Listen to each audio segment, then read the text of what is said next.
Good morning students. आज हम करेंगे चैप्टर 8। इस 5 क्वेश्चन हैं इसमें टोटल, और बहुत ही आसान क्वेश्चंस हैं क्योंकि आपने सभी ये क्वेश्चंस 9th और 10th में किए हुए हैं।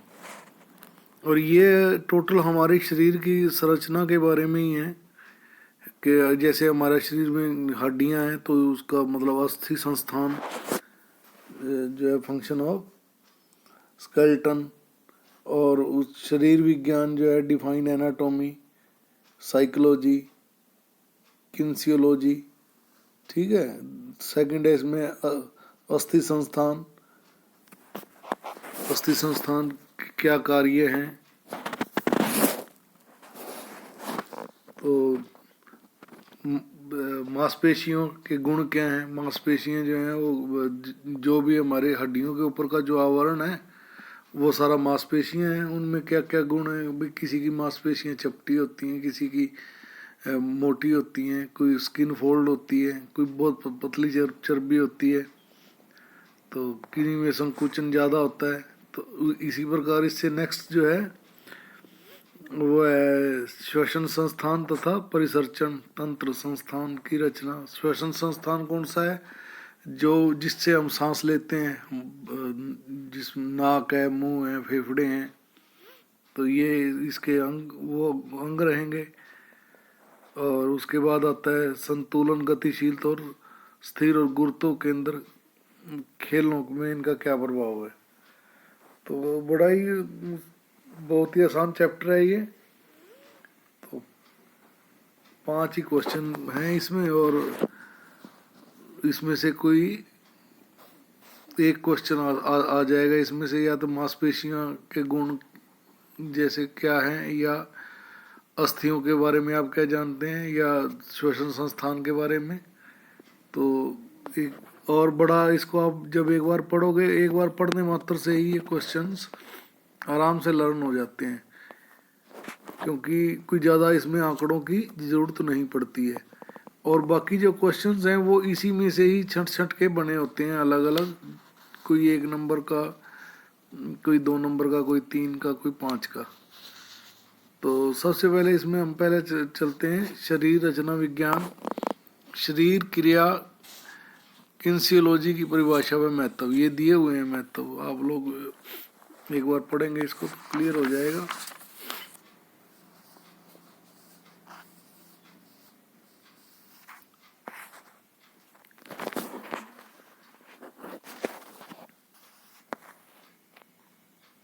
ये उसकी इम्पोर्टेंस दी हुई है, importance of anatomy and psychology and physical education in sports.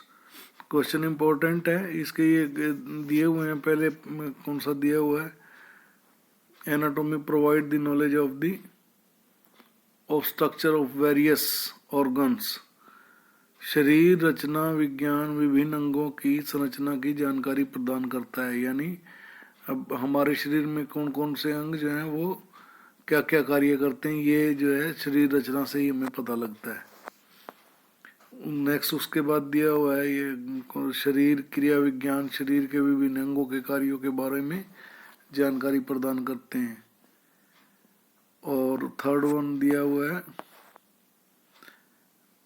Helpful in the selection of sports, यानी खेलों के चुनाव करने में भी ये सहायक होते हैं। ठीक है। उसके बाद दिया हुआ है ये किन्सियोलॉजी।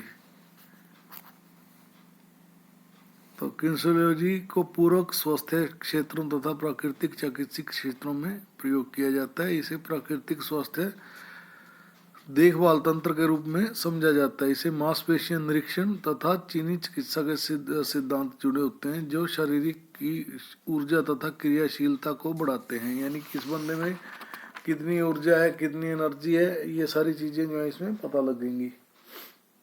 ठीक है।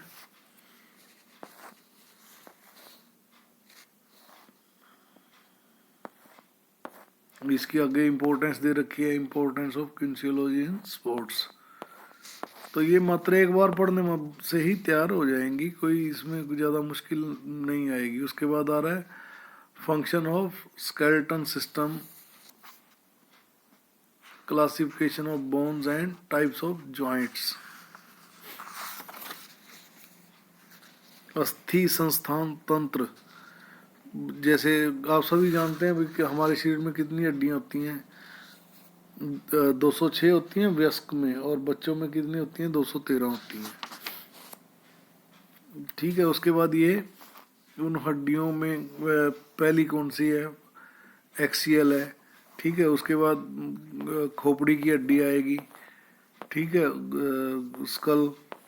थर्ड है अस्थि पंजर, रीढ़ की हड्डी। तो इनके बारे में जब आप इसको पढ़ोगे तो ये कोई इतनी बड़ी बात नहीं है, आराम से याद हो जाएंगी।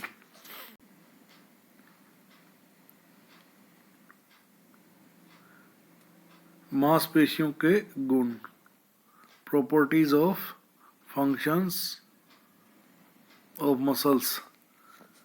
मांसपेशियों के गुण, मांसपेशियों के क्या गुण होते हैं वो सारे इसमें दिए हुए हैं। मांसपेशियां जारों, संकीर्ण तथा लंबी मांसपेशियों कोशिकाओं से बनती हैं। ये कोशिकाएं मांसपेशीय तंतुओं से बनी होती हैं। ये तंतु एमपीसीएम में व्यवस्थित होते हैं। तो ये एक बार पढ़ने से ही आपको याद हो जाएंगे। और इसके गुण कौन कौन से हैं, उत्तेजनशीलता है, कईयों की मांसपेशियां लचीली होती हैं, कईयों में संकुचनशीलता होती है, कईयों का विस्तारण अधिक हो जाता है। जैसे कई बार आपने देखा होगा जब किसी भर्ती वगैरह में जाते हैं तो वो बोलते हैं कि भाई जैसे चेस्ट को फुला के दिखाओ कितना, मतलब इनमें फुलाव कितना है, विस्तारण कितना है। ठीक है, तो उसके बाद आ रहा है मांसपेशियों संरचना के कार्य क्या है, फंक्शन एंड स्ट्रक्चर।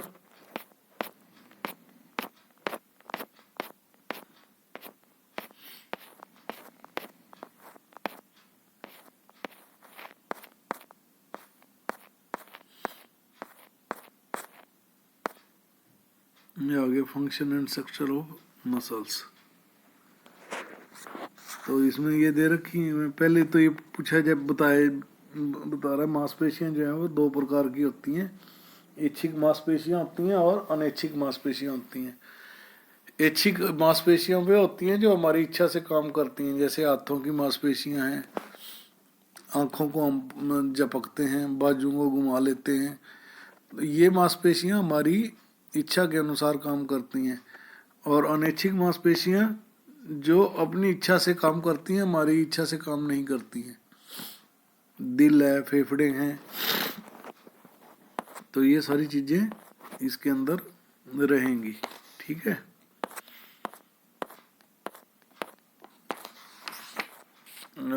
उसके बाद आ रहा है फोर्थ क्वेश्चन है इसका, ये function and structure of respiratory system. तो इसके ज़्यादा ये जैसे अंग हैं रिस्पेक्टरी सिस्टम के, नाक है, नोज, ग्रासनिका, श्वास नली, लैरिक्स, वायु नलियाँ, डायाफ्राम, फेफड़े, ये सारे इसके अंग हैं। ठीक है,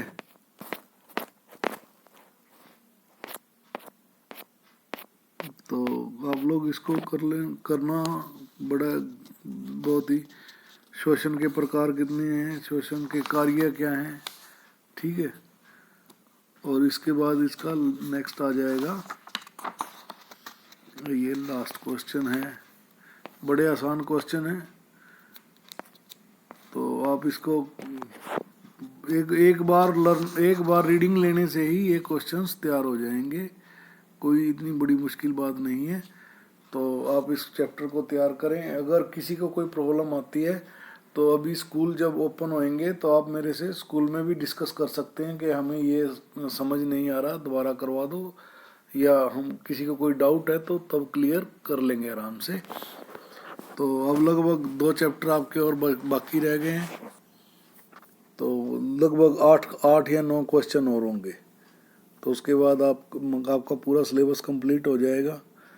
तो होप आप लोग बड़ी अच्छी तैयारी के साथ अपने पेपर अटेंड करें। Okay, God bless you, thank you.